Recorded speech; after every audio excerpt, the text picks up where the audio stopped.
ਅੱਜ ਦੇ ਇਸ ਖਾਸ ਵਿਸ਼ਲੇਸ਼ਣ ਵਿੱਚ ਆਪਾਂ ਧਰਮ ਸ਼ਾਸਤਰਾਂ ਨਾਲ ਜੁੜੀ ਇੱਕ ਬਹੁਤ ਵੀ ਡੂੰਗੀ ਬਹਿਸ ਯਾਨੀ ਕਿ ਅਹਿल्या ਅਤੇ ਇੰਦਰ ਦੀ ਮਸ਼ਹੂਰ ਪੌਰਾਣਿਕ ਕਥਾ ਦੇ ਹਵਾਲਿਆਂ ਦੀ ਪੜਚੋਲ ਕਰਾਂਗੇ। ਸੋ ਸਭ ਤੋਂ ਪਹਿਲਾਂ ਆਪਾਂ ਇਸ ਕੇਂਦਰੀ ਸਵਾਲ ਵੱਲ ਆਉਂਦੇ ਹਾਂ ਕਿ ਵਾਕਈ ਸਾਡੇ ਪਵਿੱਤਰ ਗ੍ਰੰਥਾਂ ਵਿੱਚ ਕਾਮ ਜਾਂ ਵਾਸਨਾ ਦੀਆਂ ਕਹਾਣੀਆਂ ਮੌਜੂਦ ਨੇ। ਅੱਜਕੱਲ ਇਹ ਇੱਕ ਬੜੀ ਚਰਚਾ ਦਾ ਵਿਸ਼ਾ ਬਣਿਆ ਹੋਇਆ ਹੈ। ਸਵਾਲ ਇਹ ਹੈ ਕਿ ਕੀ ਪ੍ਰਮਾਣਿਕ ਧਾਰਮਿਕ ਗ੍ਰੰਥਾਂ ਵਿੱਚ ਜਾਣ-ਬੁੱਝ ਕੇ ਅਜਿਹੀਆਂ ਸਿੱਧੀਆਂ ਤੇ ਖੁੱਲੀਆਂ ਕਹਾਣੀਆਂ ਦਰਜ ਕੀਤੀਆਂ ਗਈਆਂ ਹਨ। ਅਸਲ ਵਿੱਚ ਇਹ ਸਵਾਲ ਬਹੁਤ ਅਹਿਮ ਹੈ ਕਿਉਂਕਿ ਇਸ ਦਾ ਜਵਾਬ ਸਾਨੂੰ ਗ੍ਰੰਥਾਂ ਦੇ ਅਧਿਐਨ ਦਾ ਇੱਕ ਬਿਲਕੁਲ ਨਵਾਂ ਨਜ਼ਰੀਆ ਦੇ ਸਕਦਾ ਹੈ। ਹੁਣ ਇਸ ਵਿਸ਼ੇ ਤੇ ਆਮ ਤੌਰ ਤੇ ਦੋ ਵੱਖਰੇ ਪੱਖ ਸਾਹਮਣੇ ਆਉਂਦੇ ਨੇ। ਇੱਕ ਪਾਸੇ ਤਾਂ ਉਹ ਆਮ ਧਾਰਨਾ ਹੈ ਜੋ ਦਾਅਵਾ ਕਰਦੀ ਹੈ ਕਿ ਸ਼੍ਰੀ ਦਸਮ ਗ੍ਰੰਥ ਸਾਹਿਬ ਵਿੱਚ ਕੁਝ ਖੁੱਲੀਆਂ ਜਾਂ ਵਿਵਾਦਪੂਰਨ ਕਹਾਣੀਆਂ ਹਨ ਜਿਸ ਕਾਰਨ ਇਸ ਤੇ ਕਈ ਵਾਰ ਸਵਾਲ ਖੜੇ ਕੀਤੇ ਜਾਂਦੇ ਨੇ। ਪਰ ਦੂਜੇ ਪਾਸੇ ਮੁੱਖ ਤਰਕ ਇਹ ਦਿੱਤਾ ਜਾਂਦਾ ਹੈ ਕਿ ਜੇਕਰ ਆਪਾਂ ਡੂੰਘਾਈ ਵਿੱਚ ਜਾਈਏ ਤਾਂ ਸ਼੍ਰੀ ਗੁਰੂ ਗ੍ਰੰਥ ਸਾਹਿਬ ਜੀ ਵਿੱਚ ਵੀ ਇਹੀ ਚੇਤਾਵਨੀ ਭਰਪੂਰ ਕਹਾਣੀਆਂ ਅਤੇ ਹਵਾਲੇ ਮੌਜੂਦ ਨੇ। ਇਹ ਇੱਕ ਬਹੁਤ ਹੀ ਨਿਰਪੱਖ ਤੁਲਨਾ ਹੈ ਜਿਸ ਨੇ ਸਾਨੂੰ ਇਸ ਵਿਸ਼ੇ ਦੀ ਹੋਰ ਪੜਚੋਲ ਕਰਨ ਲਈ ਪ੍ਰੇਰਿਤ ਕੀਤਾ ਹੈ। ਭਾਗ ਪਹਿਲਾ, ਗੌਤਮ, ਅਹਿल्या ਅਤੇ ਇੰਦਰ ਦੀ ਪ੍ਰਾਚੀਨ ਪੌਰਾਣਿਕ ਕਥਾ।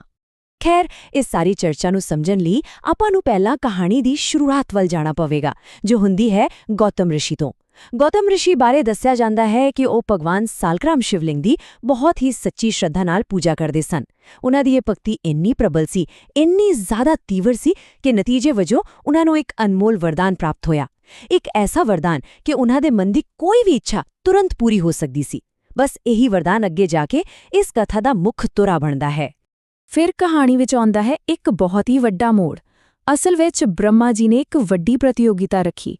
ਮਕਸਦ ਸੀ ਬਹੁਤ ਹੀ ਖੂਬਸੂਰਤ ਅਹਿल्या ਲਈ ਇੱਕ ਯੋਗ ਵਰ ਲੱਭਣਾ ਅਤੇ ਨਾਲ ਹੀ ਦੇਵਤਿਆਂ ਵਿਚਕਾਰ ਹੋਣ ਵਾਲੇ ਸੰਭਾਵਿਤ ਯੁੱਧ ਨੂੰ ਟਾਲਣਾ।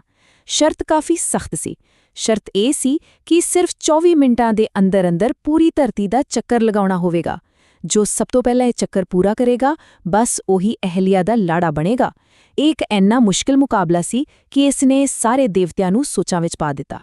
ਹੁਣ ਇਸ ਮੁਕਾਬਲੇ ਵਿੱਚ ਦੋ ਬਿਲਕੁਲ ਵੱਖੋ-ਵੱਖਰੀਆਂ ਰਣਨੀਤੀਆਂ ਅਪਣਾਈਆਂ ਗਈਆਂ। ਇੱਕ ਪਾਸੇ ਬਾਕੀ ਦੇਵਤਿਆਂ ਦੀ ਰਣਨੀਤੀ ਸਿੱਧੀ ਜਹੀ ਸੀ, ਆਪਣੀ ਅਥਾਹ ਸ਼ਾਰੀਰਿਕ ਤਾਕਤ ਅਤੇ ਰਫ਼ਤਾਰ ਦੀ ਵਰਤੋਂ ਕਰਕੇ ਧਰਤੀ ਦੇ ਆਲੇ-ਦੁਆਲੇ ਉੱਡਣਾ। ਪਰ ਗੌਤਮ ਰਿਸ਼ੀ ਦੀ ਰਣਨੀਤੀ ਬਿਲਕੁਲ ਹੀ ਵੱਖਰੀ ਅਤੇ ਕਮਾਲ ਦੀ ਸੀ। ਉਹਨਾਂ ਨੇ ਆਪਣੇ ਵਰਦਾਨ ਦਾ ਫਾਇਦਾ ਉਠਾਇਆ ਅਤੇ ਪਵਿੱਤਰ ਸਾਲਿਗ੍ਰਾਮ ਦੀ ਪਰਿਕਰਮਾ ਕਰ ਲਈ ਕਿਉਂਕਿ ਉਸ ਨੂੰ ਪੂਰੇ ਬ੍ਰਹਿਮੰਡ ਜਾਂ ਤ੍ਰਿਲੋਕੀ ਦੇ ਬਰਾਬਰ ਮੰਨਿਆ ਗਿਆ ਹੈ।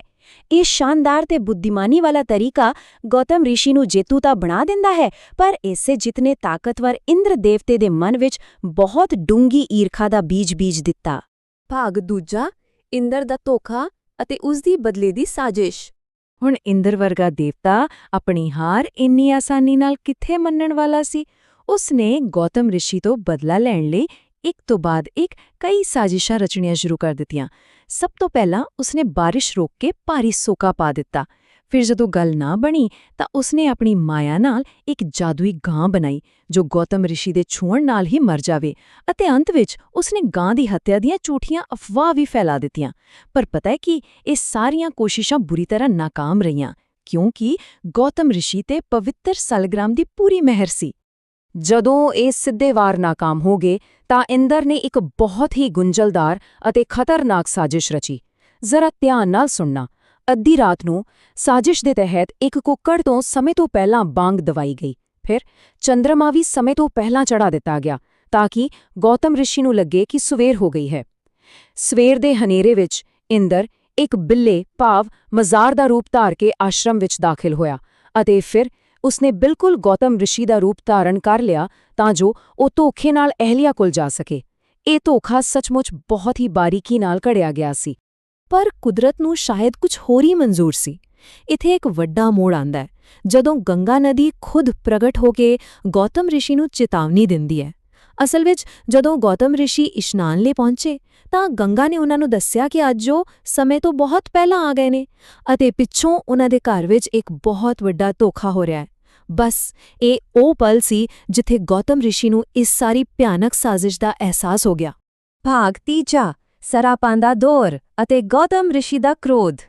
ਆਪਣੇ ਆਸ਼ਰਮ ਵਾਪਸ ਪਹੁੰਚ ਕੇ ਗੁੱਸੇ ਵਿੱਚ ਆਏ ਗੌਤਮ ਰਿਸ਼ੀ ਨੇ ਬਹੁਤ ਹੀ ਸਖਤ ਅਤੇ ਸੱਚਮੁੱਚ ਹੈਰਾਨ ਕਰਨ ਵਾਲੀਆਂ ਸਜ਼ਾਵਾਂ ਦਿੱਤੀਆਂ। ਸਭ ਤੋਂ ਪਹਿਲਾਂ ਇੰਦਰ ਦੇ ਸਰੀਰ ਤੇ ਵਾਸਨਾ ਦੇ ਹਜ਼ਾਰਾਂ ਚਿੰਨ੍ਹ ਉੱਭਰ ਆਉਣ ਦਾ ਸਰਾਪ ਦਿੱਤਾ ਗਿਆ, ਜੋ ਕਿ ਇੱਕ ਬਹੁਤ ਹੀ ਭਿਆਨਕ ਅਤੇ ਸ਼ਰਮਨਾਕ ਸਜ਼ਾ ਸੀ।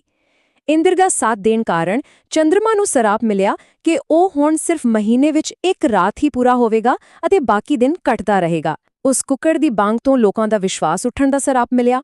ਅਹਿਲਿਆ ਨੂੰ ਪੱਥਰ ਬਣਨ ਦਾ ਸਰਾਪ ਮਿਲਿਆ, ਜਦੋਂ ਤੱਕ ਕੋਈ ਦੇਵੀ ਛੋਹ ਉਸ ਨੂੰ ਵਾਪਸ ਇਨਸਾਨ ਨਾ ਬਣਾਵੇ, ਅਤੇ ਹੱਦ ਇੱਥੋਂ ਤੱਕ ਹੋ ਗਈ ਕਿ 30 ਅੰਜਨਾ ਨੂੰ ਵੀ ਬਿਨਾਂ ਵਿਆਹ ਤੋਂ ਮਾਂ ਬਣਨ ਦਾ ਸਰਾਪ ਮਿਲ ਗਿਆ। ਕ੍ਰੋਧ ਦੀ ਅੱਗ ਨੇ ਸਭ ਕੁਝ ਤਬਾਹ ਕਰ ਦਿੱਤਾ। ਭਾਗ ਚੌਥਾ, ਧਾਰਮਿਕ ਗ੍ਰੰਥਾਂ ਵਿੱਚ ਇਸ ਕਥਾ ਦੇ ਪ੍ਰਮਾਣ। ਹੁਣ ਆਪਾਂ ਅਸਲ ਮੁੱਦੇ ਵੱਲ ਮੁੜਦੇ ਹਾਂ ਕਿ ਇਹ ਕਥਾ ਸਾਡੇ ਗ੍ਰੰਥਾਂ ਵਿੱਚ ਦਰਜ ਹੈ। ਬਿਲਕੁਲ, ਸ਼੍ਰੀ ਗੁਰੂ ਗ੍ਰੰਥ ਸਾਹਿਬ ਜੀ ਦੇ ਅੰਗ 1344 ਤੇ ਦਰਜ ਪਾਵਨ ਪੰਕਤੀਆਂ ਵਿੱਚ ਗੌਤਮ, ਅਹਿਲਿਆ ਅਤੇ ਇੰਦਰ ਦੇ ਆਕਰਸ਼ਿਤ ਹੋਣ ਦਾ ਬਿਲਕੁਲ ਸਿੱਧਾ ਜ਼ਿਕਰ ਆਉਂਦਾ ਹੈ। ਧਿਆਨ ਦੇਣ ਵਾਲੀ ਗੱਲ ਇਹ ਹੈ ਕਿ ਇੱਥੋਂ ਤੱਕ ਕਿ ਇੰਦਰ ਦੇ ਸਰੀਰ ਤੇ ਬਣੇ ਹਜ਼ਾਰਾਂ ਚਿੰਨ੍ਹਾਂ ਅਤੇ ਉਸ ਦੇ ਪਛਤਾਵੇ ਦਾ ਵਰਣਨ ਵੀ ਬਿਲਕੁਲ ਉਸੇ ਤਰ੍ਹਾਂ ਮੌਜੂਦ ਹੈ ਜਿਵੇਂ ਪੌਰਾਣਿਕ ਕਥਾ ਵਿੱਚ ਸੁਣਾਇਆ ਗਿਆ ਹੈ। ਇਹ ਕੋਈ ਲੁਕਵੀਂ ਗੱਲ ਨਹੀਂ ਹੈ। ਇਸੇ ਗੱਲ ਨੂੰ ਹੋਰ ਪੁਖਤਾ ਕਰਦਾ ਹੈ ਅੰਗ 710 ਦਾ ਇਹ ਹਵਾਲਾ, ਜਿਸ ਵਿੱਚ ਭਗਤ ਰਵਿਦਾਸ ਜੀ ਦੀ ਬਾਣੀ ਦਾ ਜ਼ਿਕਰ ਹੈ। ਇੱਥੇ ਵੀ ਬਿਲਕੁਲ ਸਪਸ਼ਟ ਤੌਰ ਤੇ ਦਰਜ ਹੈ ਕਿ ਅਹਿਲਿਆ ਗੌਤਮ ਦੀ ਪਤਨੀ ਸੀ ਅਤੇ ਇੰਦਰ ਨੂੰ ਹਜ਼ਾਰਾਂ ਚਿੰਨ੍ਹਾਂ ਵਾਲਾ ਸਰਾਪ ਮਿਲਿਆ ਸੀ।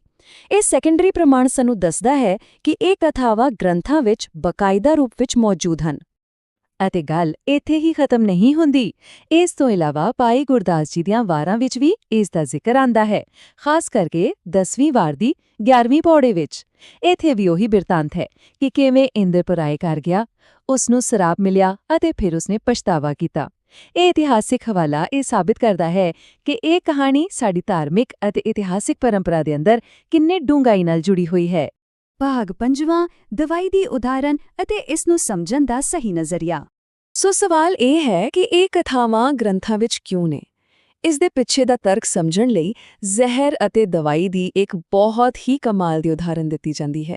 ਦੇਖੋ, ਇੱਕ ਹੀ ਚੀਜ਼, ਮੰਨ ਲਓ ਕਿ ਕੋਈ ਨਸ਼ਾ ਜਾਂ ਡਰੱਗ, ਜਦੋਂ ਗਲਤ ਤਰੀਕੇ ਨਾਲ ਸਿਰਫ ਸਵਾਦ ਲਈ ਵਰਤੀ ਜਾਂਦੀ ਹੈ ਤਾਂ ਉਹ ਜ਼ਹਿਰ ਜਾਂ ਭੈੜੀ ਆਦਤ ਬਣ ਕੇ ਤਬਾਹੀ ਲਿਆਉਂਦੀ ਹੈ ਨਾ? ਪਰ ਜਦੋਂ ਉਹੀ ਚੀਜ਼ ਇੱਕ ਡਾਕਟਰ ਵੱਲੋਂ ਇਲਾਜ ਵਜੋਂ ਵਰਤੀ ਜਾਂਦੀ ਹੈ ਤਾਂ ਉਹ ਦਵਾਈ ਬਣ ਕੇ ਜਾਨ ਬਚਾਉਂਦੀ ਹੈ। ਬਿਲਕੁਲ ਇਹੀ ਤੁਲਨਾ ਸਾਨੂੰ ਇਹਨਾਂ ਵਿਵਾਦਪੂਰਨ ਕਹਾਣੀਆਂ ਨੂੰ ਸਮਝਣ ਦਾ ਸਹੀ ਨਜ਼ਰੀਆ ਦਿੰਦੀ ਹੈ। ਇਸ ਪੂਰੀ ਚਰਚਾ ਦਾ ਮੁੱਖ ਨਿਚੋੜ ਨਿਕਲਦਾ ਹੈ ਕਿ ਧਾਰਮਿਕ ਗ੍ਰੰਥਾਂ ਵਿੱਚ ਮੌਜੂਦ ਕਾਮ ਦੀਆਂ ਇਹ ਕਹਾਣੀਆਂ ਅਸਲ ਵਿੱਚ ਕੋਈ ਅਸ਼ਲੀਲਤਾ ਪ੍ਰਚਾਰਨ ਲਈ ਨਹੀਂ ਹਨ। ਬਿਲਕੁਲ ਨਹੀਂ। ਇਹ ਕਹਾਣੀਆਂ ਤਾਂ ਨੈਤਿਕ ਦਵਾਈ ਵਜੋਂ ਕੰਮ ਕਰਦੀਆਂ ਨੇ। ਇਹਨਾਂ ਦਾ ਅਸਲ ਮਕਸਦ ਸ਼ਰਧਾਲੂਆਂ ਨੂੰ ਕਾਮ ਦੀਆਂ ਤਬਾਹਕੁਨ ਆਦਤਾਂ ਤੋਂ ਬਚਾਉਣ ਲਈ ਇੱਕ ਬਹੁਤ ਹੀ ਸਖਤ ਚੇਤਾਵਨੀ ਦੇਣਾ ਹੈ। ਬਿਲਕੁਲ ਉਸੇ ਤਰ੍ਹਾਂ ਜਿਵੇਂ ਕਿਸੇ ਵੱਡੀ ਬਿਮਾਰੀ ਨੂੰ ਜੜੋਂ ਖਤਮ ਕਰਨ ਲਈ ਇੱਕ ਕੌੜੀ ਦਵਾਈ ਦਿੱਤੀ ਜਾਂਦੀ ਹੈ, ਤਾਂ ਜੋ ਮਨੁੱਖ ਨੂੰ ਸਮਝ ਆ ਸਕੇ ਕਿ ਜਦੋਂ ਇੰਦਰ ਵਰਗੇ ਵੱਡੇ ਦੇਵਤੇ ਨਹੀਂ ਬਚ ਸਕੇ ਤਾਂ ਆਮ ਇਨਸਾਨ ਦੀ ਕੀ ਔਕਾਤ ਹੈ।